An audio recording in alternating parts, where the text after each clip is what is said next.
Il y a 2 ans, l'humoriste de la journal local a fait un article sur un sujet sérieux et qui porte à réfléchir. Je le cite. Être mormon pratiquant en Utah signifie vivre si proche des autres membres de la paroisse que pratiquement rien ne peut arriver sans que tous le sachent dans les 5 minutes. Il continue, ce genre de vie, presque joue à joue, peut être envahissant. Il se trouve aussi que c'est l'une de nos plus grandes forces. L'auteur ajoute, « Au travail, mardi, j'ai regardé le journal télévisé de midi. Une voiture avait été gravement accidentée. Une jeune mère et 2 jeunes enfants avaient été transportés d'urgence à l'hôpital par hélicoptère et par ambulance. Quelques heures plus tard, j'ai appris que la voiture appartenait au jeune couple qui habite en face de chez moi à Herriman, Eric et Gina Kigley. Non seulement je vois les Kigley à l'église, mais nous avions dîné avec eux lors d'une soirée entre voisins la veille de l'accident. Nos petits-enfants jouaient avec leur fille, Bianca Miranda. Miranda, âgée de 14 mois, a été gravement blessée à la tête et est morte 3 jours plus tard, à l'hôpital des enfants de la primaire. Voici à présent le beau côté de ce manque de discrétion. L'accident s'est produit à plusieurs kilomètres de chez nous. Mais la poussière n'était pas encore retombée que quelqu'un de la paroisse s'est arrêté et s'est approché de la scène de l'accident. Le reste de la paroisse était au courant avant l'arrivée de la police et des secours. Des membres de la paroisse sont allés aux 3 hôpitaux, ont appelé Eric à son travail et se sont organisés en équipe de travail. Les gens qui n'avaient pas répondu aux besoins immédiats étaient impatients de pouvoir aider. En 48 heures, la pelouse des Kigley était tondue, leur maison nettoyée, la lessive faite, le réfrigérateur rempli, les membres de la famille nourris, et un fonds d'entraide était ouvert à la banque. Nous aurions béni leurs chiens s'ils en avaient eu un. L'auteur conclut par la réflexion suivante. Il y a un côté positif au microscope paroissial sous lequel vivent les membres de ma paroisse. Ce qui arrive à quelques-uns arrive à tous.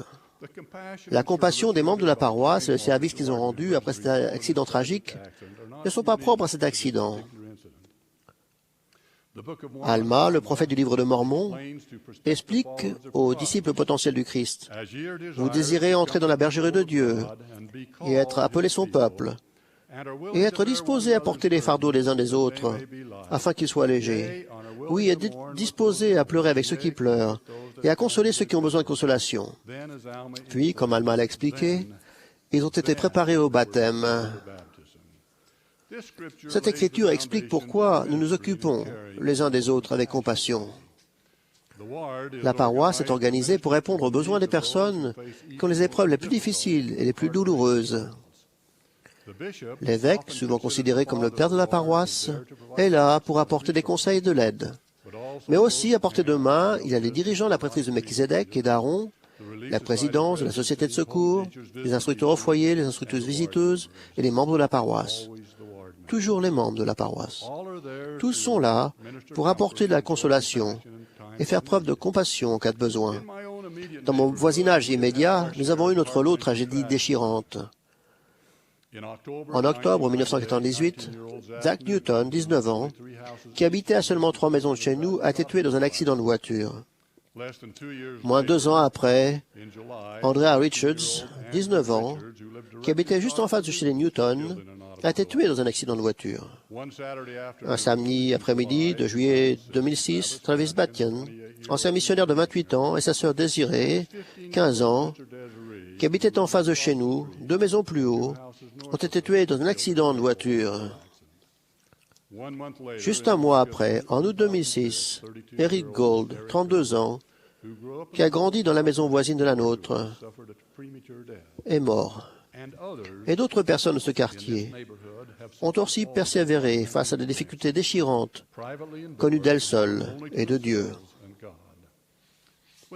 On pourrait penser que la mort de 5 jeunes représente un nombre inhabituel d'épreuves pour un petit quartier. Je préfère penser que ce nombre ne paraît grand que parce que les membres d'une paroisse unie et attentionnée savent quand il y a un besoin pressant. C'est une paroisse avec des membres qui suivent l'exhortation d'Alma et du Sauveur, qui se soucient des autres, s'aiment et portent les fardeaux les uns des autres. Des membres prêts à pleurer avec ceux qui pleurent, à consoler ceux qui ont besoin de consolation. Des membres qui persévèrent ensemble. À chacun de ces accidents, nous avons vu un déversement d'amour, de service et de compassion, inspirant pour tous. Les évêques sont arrivés, les instructeurs au foyer, les instructrices visiteuses sont entrés en action, les collèges de la prêtrise et la société de secours se sont organisés pour s'occuper des besoins spirituels et temporels. On a rempli des réfrigérateurs, nettoyé des maisons, tondu des pelouses, taillé des buissons, repeint des clôtures, et des épaules accueillantes étaient disponibles pour s'y épancher. Les membres étaient partout. Dans chacun de ces cas, la famille qui avait perdu un être cher a exprimé une plus grande foi, un plus grand amour pour le Sauveur, une plus grande gratitude pour l'expiation et une reconnaissance sincère pour l'organisation qui a répondu aux besoins émotionnels et spirituels les plus profonds de ses membres. Ces familles disent qu'elles ont appris à connaître le Seigneur par leurs épreuves. Elles racontent beaucoup de belles expériences qui ont découlé de leur chagrin. Elles témoignent que des bénédictions peuvent émerger de la douleur. Elles louent le Seigneur. Elles se font l'écho des paroles de Job. L'Éternel a donné, et l'Éternel a ôté. Que le nom de l'Éternel soit béni. En portant les fardeaux les uns des autres, en tant que membres de la paroisse, nous avons appris plusieurs leçons. Premièrement, l'organisation du Seigneur est totalement compétente pour savoir qui a les besoins émotionnels et spirituels les plus urgents et pour s'occuper d'eux. 2.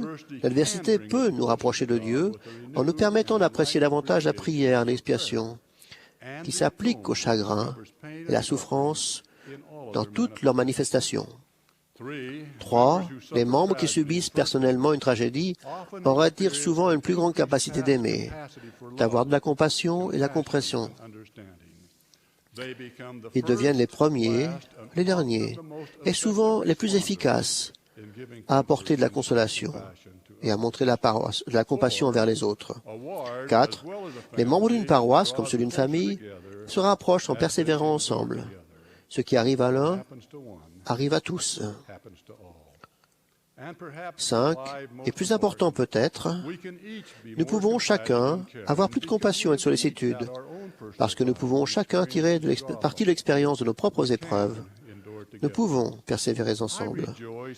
Je me réjouis d'appartenir à une organisation aussi aimante et attentionnée. Personne ne sait mieux que les saints comment porter les fardeaux les uns des autres, pleurer avec ceux qui pleurent et consoler ceux qui ont besoin de consolation. Je choisis d'appeler cela persévérer ensemble. Ce qui arrive à l'un arrive à tous. Nous persévérons ensemble. Puissions-nous être un instrument pour alléger le fardeau d'autres personnes. C'est là ma prière, au nom de Jésus-Christ. Amen.